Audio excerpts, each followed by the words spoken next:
Chapter 2.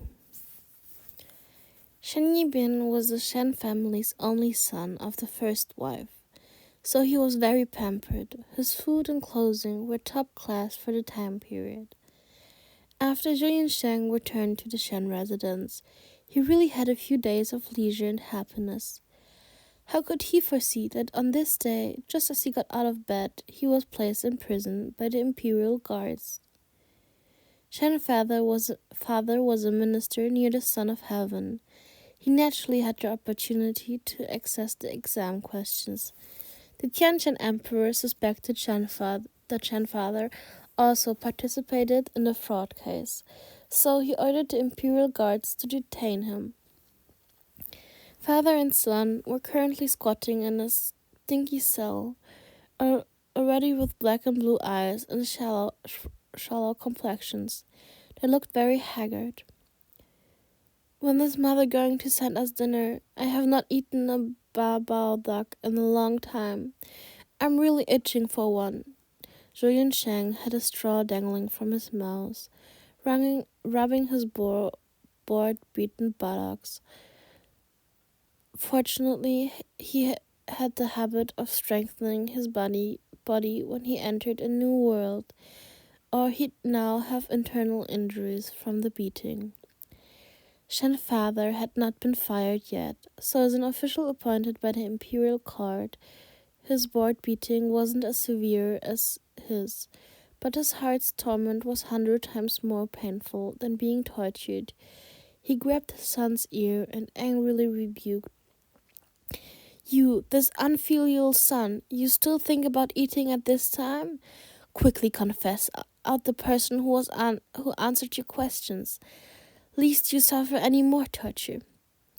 "That is my own writing. How can I confess?" Zhou Yunsheng covered his ears, looking wronged. Shen's father saw him still unrepentant, even in this situation, and couldn't help but feel short of breath and chest pain.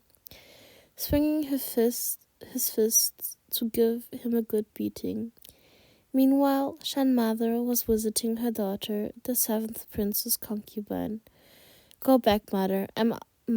I'm also now like a clay bodhisattva, fording a river. I can't guarantee my own safety. Where do I have surplus power to save father and younger brother? I sent someone to invite the 7th prince a few times, but he was not willing to see me. Perhaps he foresaw my purpose for calling him, because he unexpectedly made Mother Imperial Concubine summon me to the place for a reprimand. Now I'm forbidden to set foot outside, and I don't know what month or year I will regain my freedom." Shen Qiaodan said while shedding tears, her expression hopeless.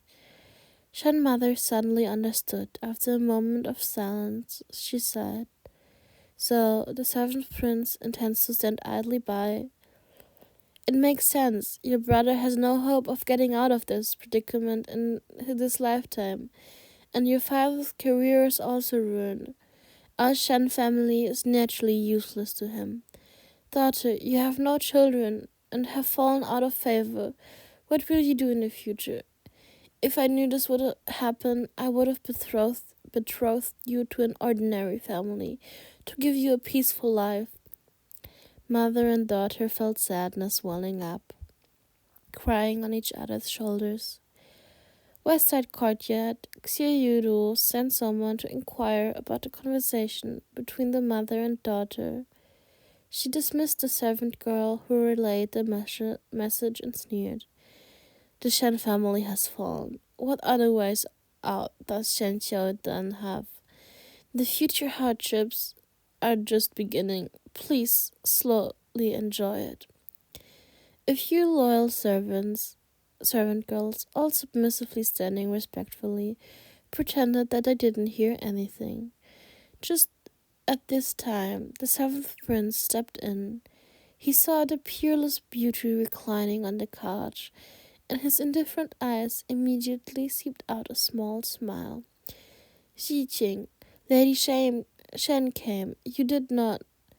Xie Yudo displayed a kind-hearted and gentle appearance in front of others at this time. she would naturally plead for lenience. Don't say anymore. Imperial Father is now wrathful. No one can persuade him. I can only let the Shen family rely on themselves. The seventh prince's face instantly turned cold. He knew the principle of sending a charcoal in snowy weather, but Chen Yibin was a good-for-nothing, and the career of the only capable person in the Shen family, Shen Hui, was ruined. This Shen family really had no enticing value. Upon seeing this, Xie Yudo, also no longer persuaded, she raised her handkerchief to her lips and secretly laughed. Shen mother left the seventh prince's residence and went to Xijin restaurant to buy her son and husband a just-baked bao duck. Then she immediately entered the prison. The family of three sat opposite each other silently. So our family became the seventh prince. So our family has already become the seventh prince's sacrifice. After a long time, Shen father sighed deeply. Shen mother nodded, tears surging up again. Shu Yunsheng was buried in a bowl of warm rice and chewing on a duck leg. After he ate his fill, he opened. He now extensively favors concubine Xie, has disregarded older sister, and also repeatedly mocked and rebuked her. It's good that he has abandoned our house. Now Xie won't be able to enjoy all the benefits of us someday helping him win power. Here he lowered his voice. Father, how about we seek worthier pastures? Shen father's beard trembled in anger. He shoved him into the food box and roared, Seek what seek? Even our lives are not guaranteed. But you're still thinking about these things? I do not know where your confidence comes from. Zhu Yunsheng broke free from Shen father's hands with great difficulty. Face covered with rice grains, he yelled out, I'm willing to confess, but I need to meet the Emperor first, or I'll smash my head to death. Because the Emperor was anxious to find the person who wrote the essay, every day he repeatedly asked questions, but Chen Yibin was unexpectedly tight-lipped. Even with almost broken buttocks, he refused to yield. The Supreme Court's high-ranking official was under a lot of pressure. Since he was finally willing to confess, they quickly sent someone to inform the Emperor, also regarding it as pleading guilty. One meeting would result in him obtaining an amazing subordinate. The Tianzham Emperor waved his hands, allowing the request. The father and son were brought before the Emperor, then knelt down and saluted. Who is that man? Where does his family live? The Tianjin Emperor impatiently inquired. Reporting to the Emperor, the person you are looking for is right in front of you. It is humble I. Zhu Yunsheng's cheek was still littered with a few grains of rice. His appearance was really unsightly. The Tianjin Emperor's face instantly darkened. Zhu Yunsheng immediately added, replying to the Emperor, this commoner could speak at 8 months, could write poetry at 3 years, had a facial imagination as a small boy, highly intelligent, and what's more, this commoner has an incredible memory. This commoner has read a lot of books and is very knowledgeable. That policy essay really is this commoner's humble writing. This commoner seeks the Emperor's insight. This kind of person Chen Yibin was, no one knew better than what kind of person Chen Yibin was. No one knew better than Chen father. When he heard his son boasting so boldly, he desperately wanted to pounce over and block his son's mouth. But because this was the Xinseng Hall, and they were before royalty, he didn't dare act rashly. The Tianjin Emperor listened to his speech, then unexpectedly laughed.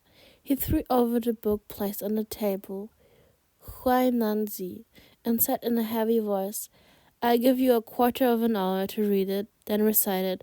One wrong word and you will be dragged out and flogged to death. Shanafada immediately cold sweated like a waterfall, but Zhou Yunsheng respectfully replied, reporting to the emperor, a quarter of an hour is not needed. Merely a few breaths is enough. After saying this, he picked up the book, flipped through it once, returned the book to the chief palace eunuch beside the emperor, then closed his eyes to recite. The Tiantian emperor held the book to compare. His expression turned from gloomy to surprised, then surprised to astonished. Wait, start reciting from the third line on the 76th page, he ordered. Zhu Sheng didn't pause at all, reciting from the third line's first word, not one mistake.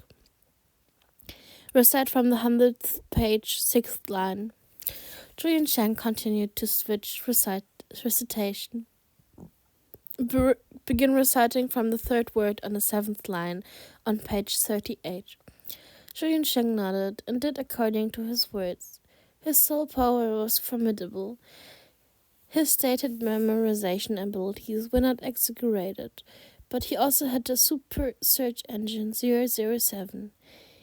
Even if the Tiantian emperor found the most uncommon book in Dazhou, he would still know it by heart. The Tiantian emperor was stunned, speechless for a long time. After he regained his senses, he grew anxious about the possibility that he had memorized the book at an earlier time. So he sent people to the Imperial Hanlon Academy to look for the dictionary the Academy had just completed. The dictionary had not yet been published, only the staff that compiled it and the Tiantian Emperor have seen it. It had millions of words, a mighty volume. I'll give you a quarter of an hour, memorize this dictionary. This time he didn't throw the book, letting the servant closest to him hand it over. His tone was also a lot more relaxed. Anyone could see that he was already somewhat convinced. Shanfather was kneeling in place. From time to time, he turned to look at his son, as if he didn't recognize him. Zhu Sheng promised, then, like before, flipped through the dictionary with the fastest speed. Under the Tiantian Emperor's examination, he recited forward, inverted, middle, and from specific sections, changing the pattern, displaying his ability to never forget. The Tiantian Emperor was completely convinced. He was silent for a long time before he gently asked, "Since you have such big talent, why did you buy the exam questions? Would this not pointlessly cause trouble?" Zhu Sheng exposed a helpless expression. Reporting to the emperor, this communist page boy thought that this commoner couldn't pass the exam and bought the exam questions without authorization. This commoner only learned of this afterwards. This commoner wondered how a practice exam question would be bought for several thousand silver, realizing that it was to allow persons to cheat. After glancing at it, it was thrown away. This commoner is ignorant, begging the emperor for forgiveness. The Tiantian emperor nodded and pondered. After a moment, he probed. Your twice taxation system is also not a perfect policy, do you know? Zhu Sheng cupped his hands and replied, his attitude neither overbearing nor servile. Reporting to the emperor, this commoner knows, but because the policy essay had limited writing space, this commoner was unable to write out many words. The twice taxation system has 4 shortcomings. First, long-term unadjusted household registration and failure to implement the principle of equal divided burden between rich and poor. Second, the tax rate of the household tax portion of twice taxation is calculated in money. Because the imperial court collects the money, the amount of money circulating on the market is insufficient. and the phenomenon of the price of money outweigh the worth of goods will soon arise. The common people will start to sell their silk fabrics, grain, or other products at cheap prices in order to earn tax money, increasing their life burden. Third, under the twice taxation systems, legal selling and buying of land annexation would be even more prevalent. The rich. He broke down the possible problems that could arise from the implementation of the twice taxation system, one by one. On this basis, he suggested the more reasonable single whip law and Tanding Luomu. His long-term vision, exhaustive thoughtfulness, and orderliness made the Tiantian emperor slap the table in praise. Come, give Shen Gongzi and official Shen a seat. The Tiantian emperor personally stepped down from the throne to help the two people up, wearing a bathing in spring breeze-like smile. As long as they were real learned scholar, they would be able to get his preferential treatment, not to mention Chen Yibin, this once-in-a-lifetime genius. Zhou Yunsheng's ass was very sore. After sitting down, he trembled, making the Tiantian emperor feel even more guilty. The two people shifted the topic from tax reform to land reform, then to border defense war. Zhou Yunsheng's refined speech and sharp, thought-provoking sentences made the Tiantian emperor powerless to end the conversation, wishing he could keep him in the palace to talk all night. Shen father was already dull, holding a teacup, staring blankly at his son. Soon the palace was closed for the day. At this, the Tiantian emperor remembered the father and son's injuries and hunger. He quickly summoned an imperial physician and the imperial meal. After taking care of their wounds and eating dinner, the Tiantian emperor personally guided the two to the Qinsang Palace gate, laughing. Yibin is so talented. Why were you so unremarkable before? Zhou Yunsheng blushed red, then cupped his hand and said, reporting to the emperor, because my father was eager for me to succeed. If this commoner let him know this commoner's wisdom, he would certainly keep this commoner at home all day, and won't let this commoner out until every classic in Dazzle is read. This commoner is a lover of slapstick, unable to sit still. Therefore, this commoner hit a little clumsily. Shen Yibin was only 17 years old. Because he inherited his parents' good looks, when his slightly childish face flushed, he actually looked indescribably pure and lovely. Even the rice grain stuck to his cheek didn't damage his charm. The Tiantian emperor carefully sized him up. The more he looked, the more he liked. Then he personally picked the rice grain off his face and laughed heartily. Where were you hiding a little clumsily? You were hiding very clumsily. Zhou Yunsheng looked embarrassed, which caused the Tiantian emperor to laugh again. The father and son boarded the carriage. When they left the palace grounds, Shen father finally caught up to reality, swinging his fists to give his son a good beating. I made you hide. I made you hide. If not for facing certain death after buying the real exam questions, did you intend to hide for a lifetime? Zhou Yunsheng dodged the fists while jokingly saying, truly, nobody understands one's son better than his father. The son really doesn't want to be an official. Being an official is too tiring. Going to court every day before the sun even comes up. Shen father finished swinging his fist. Suddenly letting out a turbid breath, he smiled. Even if you don't want to be one, you have to be one. How can the emperor let you get away? I thought my Shen family was in a hopeless situation, but I didn't expect that I could actually give birth to such a good son. Good son, are you hurt? Zhou Yunsheng was terrified by his father's sappy tone.